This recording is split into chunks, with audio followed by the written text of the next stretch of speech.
이 영상은 코로나19로 인해 학교에 등교하지 못하는 한비코 학생들을 위해서 제작되었습니다. 안녕하세요 여러분. 오늘 수업은 생물의 특성에 관해서 공부를 해보겠습니다. 자, 연필은 생물이 아니죠. 비생물. 사람은 생물. 책상은 비생물. 곰팡이는 생물. 이렇게 여러분들은 뭔가 제시해주면 그게 생물인지 비생물인지 쉽게 구분할 수 있습니다. 하지만 생물이 뭐냐라고 이렇게 물어보면 한마디로 대답을 할 수가 없죠. 그 이유는 같은 생물이라고 하더라도 너무 다양하기 때문에 그래. 그렇죠? 사람과 나무 둘 다 생물이지만 전혀 다르죠. 그렇지? 나무와 아메바 전혀 다르죠. 아메바와 버섯 전혀 다르단 말이야. 그렇지? 버섯과 대장균 완전히 달라요. 그렇기 때문에 이 다양한 것들을 다 묶을 수 있는 어떤 공통적인 특징이 있는가? 그것을 우리가 6가지로 정리해 놓은 것. 이것을 우리가 생물의 특성이라고 이야기를 합니다. 이 파트는 그렇게 어려운 부분은 아니에요. 시험에도 간단하게 나옵니다. 그렇지? 제시된 예시가 생물의 특성 중 어디에 해당하는가? 이 정도만 여러분들이 답할 수 있으면 충분히 문제를 쉽게 풀 수 있습니다. 하지만 이게 나머지 뒷단원의 요약이라고 볼 수 있어. 우리 뒷단원에서 요 6가지 특징들을 하나하나 이렇게 한 단원 한 단원 배워가거든요. 그래서 그런 의미에서 조금 자세히 알아볼 필요는 있다라고 이야기할 수 있겠습니다. 총 6가지 뭔가 볼까요? 첫 번째, 세포로 되어 있다. 모든 생물은 세포로 되어 있습니다. 두 번째, 물질 대사를 한다. 세 번째, 자극에 반응하고 항상성을 갖는다. 네 번째, 발생과 생장을 한다. 다섯 번째, 생식과 유전을 하고 여섯 번째, 적응과 진화를 한다. 이것이 생물이 가진 6가지 특징이 되겠습니다. 이 중에서 2, 3, 4번 특징은 생물이 생명을 유지하기 위한, 다시 얘기해서 죽지 않고 생존하기 위한 그런 생명활동, 그래서 개체 유지적 특성 이렇게 부릅니다. 물질 대사, 먹고 에너지를 얻어야 살아갈 수 있죠. 먹고 그 중에서 필요한 물질을 얻어야 살아갈 수 있습니다. 그래야 생존 가능하잖아. 물질 대사라는 특징. 그렇죠? 자극에 반응해야죠. 반응 안 하면 죽습니다. 위험에 대처하지 못해가지고. 그렇죠? 발생하고 생장해야죠. 그래야 생존할 수 있습니다. 그래서 개체 유지적 특성은 다시 얘기해서 생존 전략이라고 볼 수가 있겠죠. 이 특성을 갖지 못하면 곧 죽는다라는 이런 얘기가 되겠고, 그 다음에 5번 특징과 6번 특징은 생식하고 유전하고 적응하고 진화한다. 이거는 한 마리가 영원히 살 수는 없잖아. 그렇기 때문에 그러려면 자기 종족을 유지해야 된다고. 그래서 이걸 종족 유지적 특성이라고 이야기할 수 있어요. 이렇게 그래서 개체를 유지하고 내가 죽기 전에 나와 비슷한 개체를 남겨서 우리 종족, 우리 종이 유지될 수 있도록 한다. 이런 특성을 가진 것을 생물이라고 하고, 첫 번째 특징은 세포죠. 이 말은 뭐야? 모든 생물은 다 세포로 되어 있다. 생물이 되기 위한 기본 조건, 세포다. 이렇게 나누어 볼 수 있습니다. 자, 2, 3, 4와 5, 6 이렇게 구분한다는 거 가끔 시험 문제에 나오니까 내신 시험에 여러분들 좀 정리를 해 두시기 바랍니다. 하나하나 볼게요. 첫 번째, 세포라는 것으로 되어 있다. 세포 한번 생각해 볼게요. 세포도 너무 다양해. 그치? 동물세포, 식물세포, 세균, 원생생물, 곰팡이 세포, 그죠? 다 세포이긴 한데 그 구성 요소들이 조금씩 다르단 말이야. 다양하단 말이야. 공통적인 기본 요소가 있습니다. 첫 번째 뭐냐면 경계. 세포 내부와 세포 외부를 구분짓는 경계. 이 경계를 뭐라고 하냐면 세포막이라고 하죠. 두 번째, 유전물질. 뭘 가지고 있습니까? DNA라고 하는 물질을 유전물질로 갖고 있습니다. 바이러스는 RNA를 유전물질로 갖기도 해요. 그래서 바이러스는 RNA를 유전물질로 갖기도 하고 DNA를 유전물질로 갖기도 하는데, 근데 바이러스가 아닌 모든 생물들은 다 DNA를 유전물질로 갖습니다. 그렇지? 그래야 세포가 분열해서 여러 개가 됐을 때 똑같은 정보를 나눠 가질 수 있겠죠. 유전물질이 있어야 이걸 복제해서 나눈단 말이야. 그래야 모든 세포가 같은 정보를 공유할 수 있게 된다고. 됐죠? 그 다음 세포 내에 있는 세포 소기관인데 여러분들 알고 있는 세포 소기관 되게 많죠. 엽록체, 미토콘드리아, 리소좀, 리보솜, 골지체, 소포체 이런 것들이요. 근데 이 모든 세포 소기관들이 다 전 생물 공통은 아니에요. 예를 들어서 미토콘드리아는 동물 식물에는 있지만 세균은 미토콘드리아가 없습니다. 그리고 엽록체는 식물만 같죠. 동물은 엽록체를 갖지 않잖아. 그래서 이런 모든 세포 소기관들 중에서 예외 없이 모든 세포 안에는 다 들어있는 그런 세포 소기관이 있다. 그게 바로 뭐냐면 리보솜이거든. 리보솜이 뭘 만들지? 그쵸. DNA에 있는 유전 정보를 이용해서 단백질을 합성한단 말이야. 단백질은 여러 가지 역할을 하지만 그 중에 하나가 뭐야? 효소로 작용하는 겁니다. 효소가 있어야만 생물은 물질 대사를 할 수 있죠.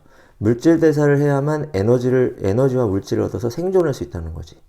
그렇기 때문에 이 세 가지, 세포막, 유전물질, 그리고 리보솜, 이 세 가지는 전 생물 공통. 이 세 가지가 있어야 우리가 뭐라고 인정해 줄 수 있다?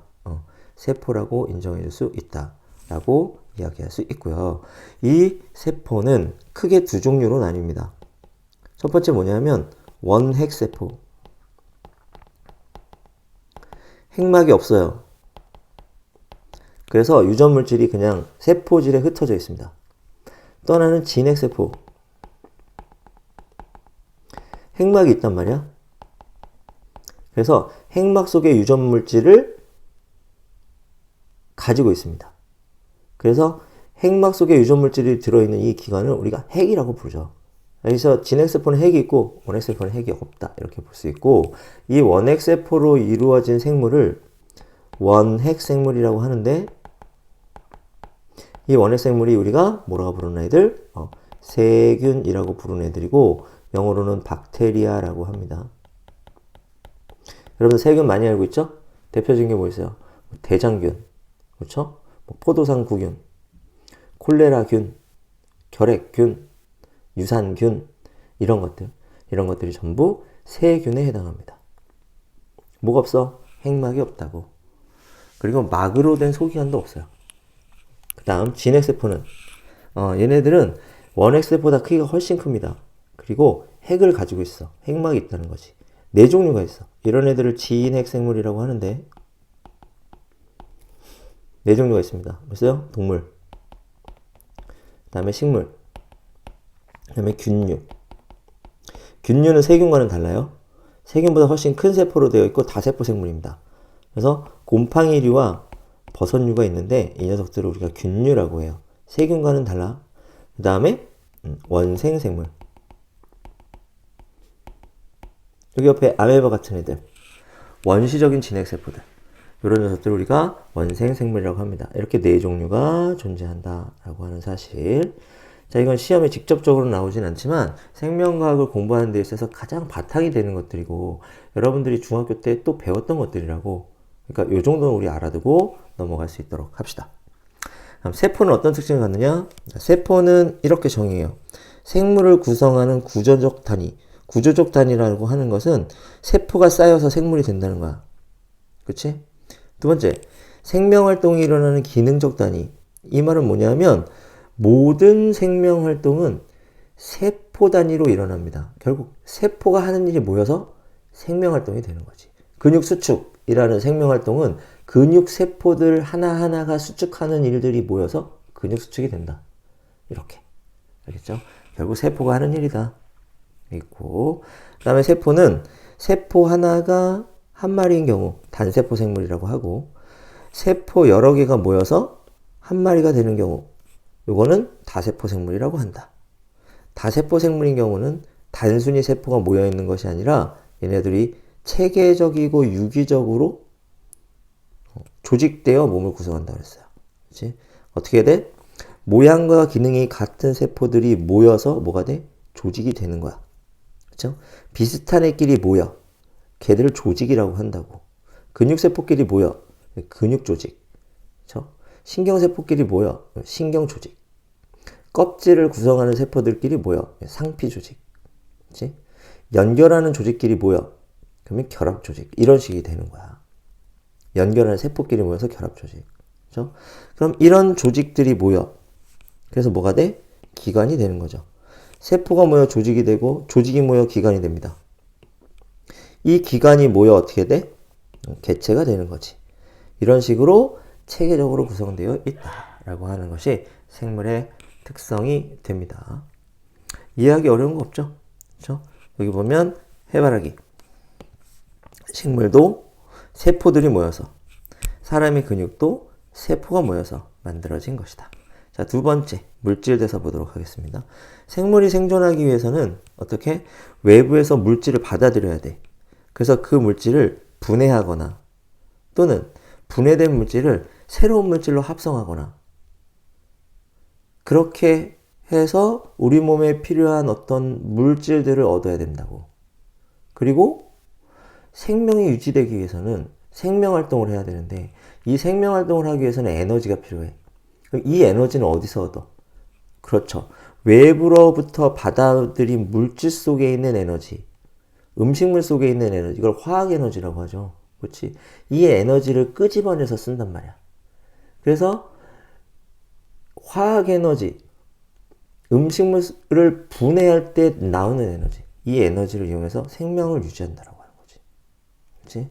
결국은 물질이 우리 몸에 들어와서 변해야 되는데 이 변하는 것을 우리가 화학 반응이라고 볼 수가 있겠죠? 물질 변화. 그렇죠? 이걸 통틀어서 우리 뭐라고 해? 물질 대사라고 하는 거야. 그래서 생명체가 생명을 유지하기 위해서 하는 모든 화학 반응, 이것이 물질 대사라고 하고, 물질 대사는 크게 두 가지가 있습니다. 어떻게? 간단한 것을 복잡한 물질로, 그렇죠? 간단한 거 여러 개를 복잡한 거 하나로 이렇게 뭉치는 거야. 이걸 합성이라고 하겠죠. 이걸 우리가 뭐라고 한다? 동화작용이라고 하고, 그렇죠? 이때 에너지가 흡수됩니다. 그래서 이 세 가지는 항상 세트로 외워둬야 됩니다. 에너지 흡수, 합성, 동화작용. 반대작용은 뭘까? 복잡한 물질을 쪼개. 그래서 간단한 물질 여러 개로 나눠. 그럼 분해가 되겠지. 이걸 뭐라고 불러? 이화작용이라고 합니다.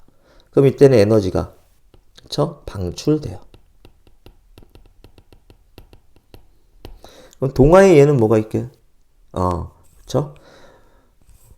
이산화탄소와 물을 포도당으로 합성하는 거. 이걸 뭐라고 불러? 광합성이라고 얘기하는데 이때 어떤 에너지를 흡수한다? 그쵸? 태양 에너지를 흡수하죠. 태양의 빛 에너지를. 이건 뭐야? 동화작용의 예입니다. 여기 있죠. 그 다음 포도당을 물과 이산화탄소로 분해해. 이때 에너지가 나오지. 이걸로 체온 유지도 하고 생명활동해. 이걸 뭐라고 불러? 세포호흡이라고 하는데 이건 이화작용의 예입니다. 이 두 가지 외워두시면 되고요. 동화작용의 예 하나만 더 알아두세요. 단백질 합성. 나중에 얘기 할 겁니다. 이화작용의 예 하나만 더 알아둘게요. 소화.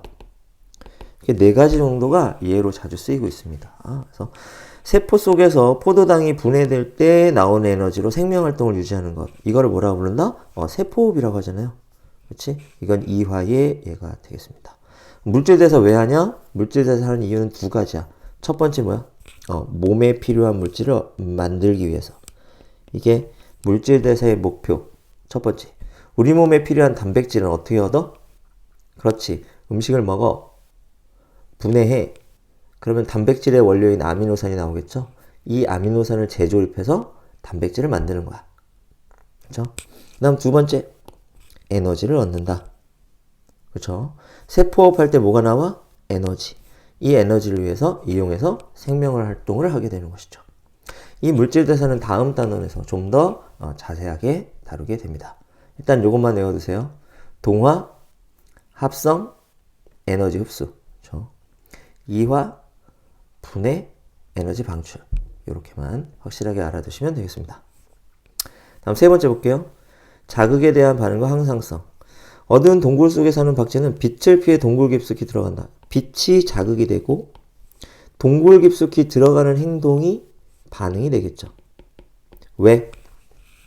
그치? 더 잘 살기 위해서. 죽지 않기 위해서. 생존을 위해서 하는 거야. 식물은 빛을 받기 위해 빛을 향해 자랍니다. 빛이 자극이고 빛을 향해 자라는 것이 반응이죠. 역시 어떻게? 더 잘 살기 위해서 하는 거야. 이렇게 생물은 환경 변화를 자극으로 받아들이고 그 자극에 대해 반응합니다. 그쵸? 무서운 사람이 쫓아오면 도망가야죠. 그치? 자극에 반응하는 거란 말이야. 다음, 기온이 올라가거나 운동을 많이 하면 땀이나 이거는 올라간 체온을 다시 내리기 위해서야. 왜냐하면 체온이 일정 범위를 벗어나면 생명이 위험해지잖아요. 그래서 체온을 일정하게 유지, 정확하게 하면 일정 범위 내에서 유지하기 위해서 하는 일이고, 물을 많이 마시면 체내 수분량이 증가하잖아요. 그렇지? 너무 수분이 많아지면 안 돼. 혈압도 높아지고 한단 말이야. 그렇기 때문에 오줌을 늘려가지고 체내 수분량을 조절하는 거야. 체내 수분량을 일정 범위 내에서 조절하는 거죠. 이렇게 항상 일정 범위 내에서 체내 상태를 유지하려고 하는 성질. 이걸 뭐라고 부릅니까? 항상성이라고 부른다는 거죠. 좀 비슷해. 자극에 대한 반응과 항상성. 그렇죠? 자극은 자극이 있으면 반응이 있다. 그렇죠? 항상성은 환경이 변해도 체내 환경은 일정하게 유지하려 한다. 이렇게 되는 겁니다. 다음 네 번째. 발생과 생장입니다. 자, 여기 보면 개구리알 한 개 보이죠? 이걸 수정란이라고 합니다. 이거 세포 한 개야. 여기는 세포가 좀 더 많죠? 세포 여러 개가 된다고. 뭐 하겠어? 세포 분열을 해야겠죠? 더 많아지고 더 많아지고 더 많아져서 결국 개구리가 돼. 개구리는 수십조 개의 세포로 돼 있단 말이야. 그렇지? 이렇게 되려면 세포 분열을 끊임없이 해야 된다고. 근데 세포 분열만 한다고 개구리가 될까? 아니죠. 그냥 세포 덩어리가 되겠죠. 세포가 분열하면서 이 세포들이 자기 위치에 따라서 그 위치에 적합한 모양으로 변해줘야 돼요. 그쵸? 뇌세포는 뇌세포 모양으로, 근육세포는 근육세포 모양으로. 모양만 변해서 되는 게 아니죠. 기능도 변해야 됩니다. 하는 일. 그 역할을 수행할 수 있어야 돼. 그래서 그 역할을 수행할 수 있도록 내부에 있는 물질도 변해야 된단 말이야. 이렇게 세포 수가 많아지는 걸 세포 분열이라고 하고, 세포가 적정한 모양과 기능으로 변해가는 과정. 이거를 뭐라고 하냐면 세포 분화라고 합니다. 그러면 수정란이 개구리가 되겠죠. 그렇지. 이 과정을 뭐라고 한다? 발생이라고 합니다. 발생은 그러니까 변신이겠죠. 커지면서 변신하는 거야. 이걸 우리가 발생이라고 합니다. 그래서 여기 보면 세포 분열을 하여 세포수를 늘려, 그 다음에 세포의 구조와 기능을 다양하게 만들어. 이게 세포 분화죠. 그래서 완성된 하나의 개체가 됩니다. 이거를 발생이라고 합니다. 생장은 뭐냐? 세포 분화는 없어. 세포 분열을 통해서 세포수만 늘려. 그럼 어떻게 될까? 그렇지. 모양이 변하지는 않고 덩치만 커지겠죠. 몸무게만 늘어나겠죠. 자, 그래서 몸집이 커지고 무게가 증가하는 거야. 이건 어린 개체가 성체가 될 때. 그때 일어나는 변화입니다. 이거를 생장이라고 하죠. 그렇죠? 발생과 생장 차이 뭔지 알겠죠? 그럼 다섯 번째 보겠습니다. 생식과 유전입니다. 생식은 간단하죠. 자신과 닮은 자손을 만들어. 이걸 생식이라고 해. 이때 암컷과 수컷이 힘을 합쳐서 자손을 만드는 경우, 이거를 유성생식이라고 하고, 암컷, 수컷 구분 없이 그냥 단독으로 혼자 자손을 만드는 경우, 이거를 무성생식이라고 하죠. 이때 유성생식은 정자와 난자가 뭐 해야 돼? 수정해야 되죠. 그렇지? 그래서 수정을 하기 위해서 만들어내는 정자와 난자, 그걸 우리가 생식세포라고 하는데, 이 생식세포를 만드는 과정은 감수분열이라고 합니다. 감수분열, 수정, 그 다음에 발생, 이러한 과정을 거치는 것을 우리는 유성생식이라고 하고, 성이 있다, 암수가 있다. 무성생식은 그런 거 없어. 그냥 체세포 분열을 통해서 세포수를 늘리고 그 중에 일부가 떨어져 나와서 새로운 개체가 되는 거야. 이거를 무성생식이라고 합니다. 그러니까 무성생식을 하면 부모와 자식이 똑같은 유전자를 갖겠죠. 섞인 게 없으니까. 유성생식을 하면 자식은 엄마와 아빠의 절반씩을 담겠죠. 그게 유성생식과 무성생식의 차이점이라고 할 수 있고, 그쵸? 이 생식의 결과로 만든 자손은 당연히 부모를 닮아야 돼. 어버이의 형질을 물려받아야 된단 말이지. 그쵸? 뭘 물려받기 때문이야? 그래, 유전물질을 물려받기 때문이야. 유전자를 물려받기 때문이라고. 이 현상을 뭐라고 한다? 유전이라고 하고, 이것은 종족을 유지하기 위한 특성이라고 볼 수가 있겠습니다. 자, 마지막으로 적응과 진화입니다. 생물은 환경과 상호작용하면서 그 구조와 기능, 생활 습성 등이 변해요. 환경에 적합하게 변하는 거야. 그치? 그걸 뭐라고 한다? 적응이라고 합니다. 그렇죠? 사람이 해발 4,000m에 올라가면 여기는 산소가 희박하죠. 그치? 그렇기 때문에 여기서 달리기를 하면 죽을 수도 있어요. 그치? 조금만 걸어도 숨을 헐떡헐떡 거리게 된단 말이야. 산소 부족으로. 근데 이 4,000m에서 한 달 정도만 생활하면 달리기를 해도 몸이 전혀 이상이 없습니다. 이유는 뭘까? 그치. 변화된 환경에 대응해서 우리 몸속에서 적혈구가 평지에 있을 때보다 몇 배로 그 수가 증가합니다. 그래서 산소가 희박해도 산소를 쉽게 얻을 수 있도록 몸이 변하는 거지. 이걸 뭐라고 부르겠어? 적응이라고 부르는 거야. 그치? 환경이 변했을 때 그거에 맞춰서 변하는 거야. 알겠죠? 근데 이 적응은 뭐의 결과일까? 옛날부터 적응을 잘했을까? 아닙니다. 아주 오랜 옛날에는 적응을 잘한 놈과 적응을 못한 놈이 있었겠죠. 그렇지. 그 중에서 적응을 잘한 애들은 살아남았지. 적응을 못한 애들은 도태됐을 거야. 그럼 적응을 잘한 애들이 살아남아. 그 중에 적응을 더 잘한 애들은 더 잘 살아남아. 이런 식으로 되다 보면 어떻게 될까? 적응을 더 잘하는 종으로 변해왔겠죠. 그치? 그거는 뭐의 결과이다? 그렇죠. 진화의 결과인 거야. 진화의 결과 적응한 겁니다. 이 적응이 누적되면 어떻게 돼? 유전자가 또 변할 수 있어요. 그걸 또 진화라고 이야기하는 거지. 이렇게. 그래서 변화가 오랜 시간 동안 누적되면, 적응이 오랜 시간 동안 누적되면 유전자 구성의 변화까지 가져와. 그걸 우리 뭐라고 한다? 진화라고 한다. 그렇죠? 적응이 누적되면 진화하게 되고, 그렇죠? 진화의 결과 적응하게 된다. 이렇게 되는 겁니다. 얘들 어때? 옛날부터 이런 모습이었을까? 아니겠지. 그치? 옛날에는 이렇게 나무니까 비슷한 애도 있고 덜 비슷한 애도 있고 이렇게 다양했을 거야. 그치? 그랬는데 더 비슷한 애가 더 잘 생존하다 보니까 전체적으로 비슷한 쪽으로 변해왔다. 진화죠? 그래서 지금 현재는 나뭇잎이 많은 환경에 적응한 거죠. 그치? 이 적응이 계속되다 보면 또 다른 모양으로 변할 수도 있겠지. 이게 적응과 진화입니다. 따라서 적응하고 진화는 떼서 생각하기가 좀 어렵습니다. 그렇기 때문에 이거 두 개는 항상 묶어서 질문하는 경우가 많다. 이렇게 알아두시면 되겠다. 자, 이렇게 해서 총 6가지 특징 알아봤습니다. 요거는 여러분들이 예시를 줬을 때 이게 어떤 특징인지 알아낼 수 있으면 된다. 이렇게 정리가 되겠고요. 이제 바이러스 좀 알아볼게요. 바이러스는 여기 봐봐. 바이러스는 굉장히 단순한 애예요.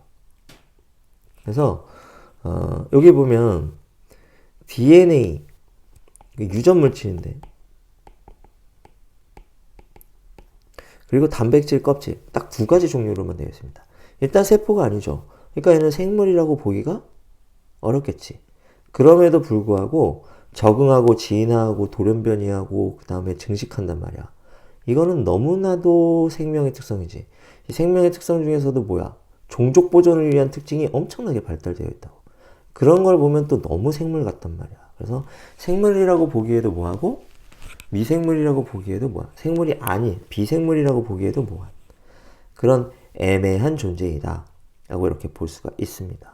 그 중에서 이 박테리오파지는 바이러스는 동물 세포에 감염되는 건 동물 바이러스, 식물 세포에 감염되는 건 식물 바이러스, 그 다음에 세균에 감염되는 걸 세균 바이러스라고 하는데, 이 세균 바이러스 중에서 대표적인 녀석이 바로 이 박테리오파지입니다. 박테리오 세균이고요. 파지는 포식자라는 뜻이에요. 그래서 세균을 먹는 바이러스라는 이런 뜻을 가지고 있고, 그 중에서 유명한 놈이 T4라고 하는 이 박테리오파지입니다. 물론 다른 바이러스는 또 다른 모양을 가지고 있어요. 하지만 얘가 유명한 바이러스이기 때문에 이걸 이렇게 정리를 해볼 수 있었고, 이 박테리오파지는 DNA를 유전물질로 갖지만 어떤 애들은 RNA를 유전물질로 갖기도 해. 어떤 바이러스들은 특히 코로나 바이러스 RNA 바이러스죠. 그래서 돌연변이가 심하게 일어나서 정복하기가 어려워. 그렇죠? 코로나 바이러스 잡았다, 백신 만들었다 싶었는데 또 변이 나오고 또 변이 나와서 백신을 무력화시키고 막 이러잖아요. 그렇지? 그런 애들이 RNA 바이러스야. 이 DNA와 RNA를 합쳐서 뭐라고 불러? 핵산이라고 부릅니다. 이건 핵, 영어로 뉴클레이이고요. 산, 영어로 애시드입니다. Na, 이게 핵산이야. 그래서 이 NA는 두 종류가 있는 거야. R 핵산, D 핵산 이렇게 돼 있고, 그렇죠? 바이러스 중에는 RNA를 핵산으로 갖는 녀석도 있다. 이렇게 알아두시면 되겠습니다. 그럼 바이러스가 뭔지 좀 더 자세히 한번 알아보도록 할게요.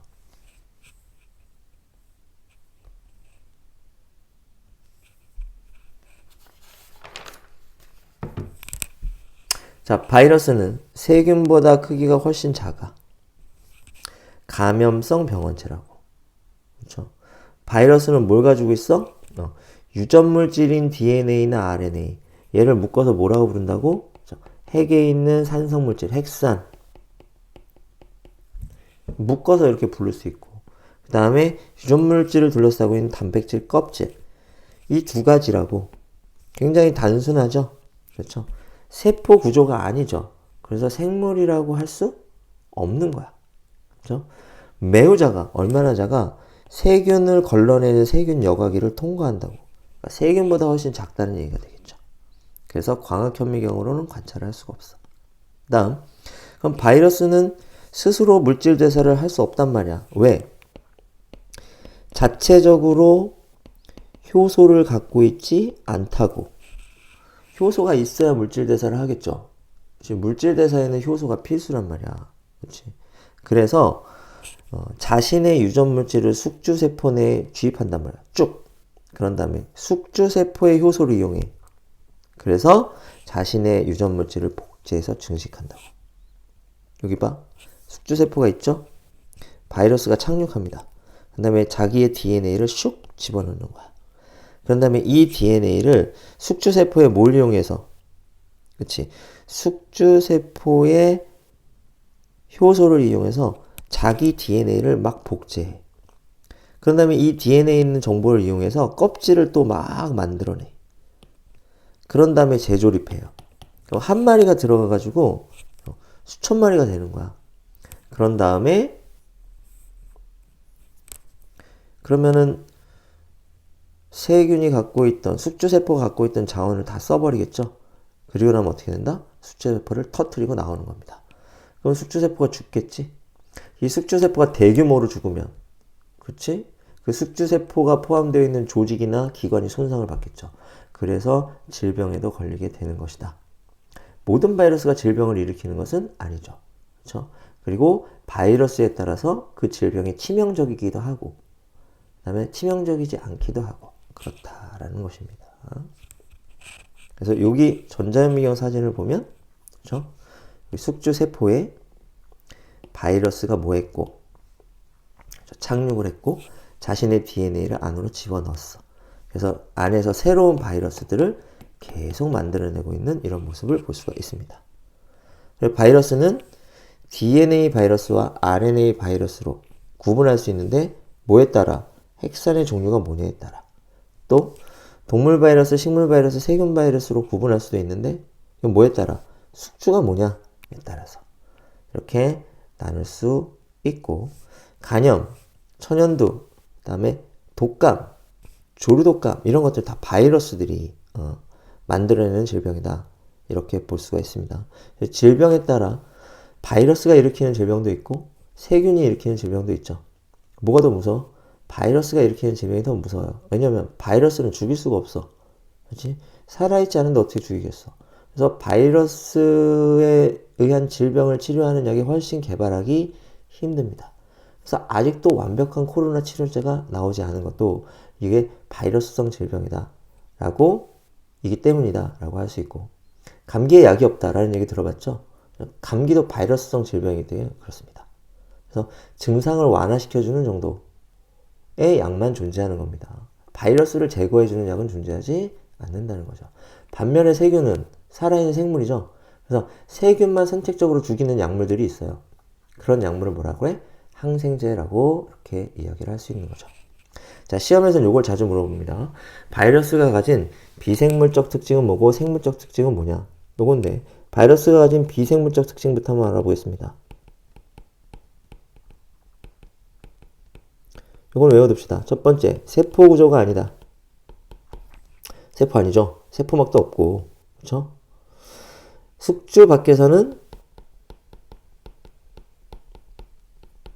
결정체로 존재한다. 이게 두 번째 특징입니다. 그렇죠? 숙주 밖에서는 아무것도 안 해.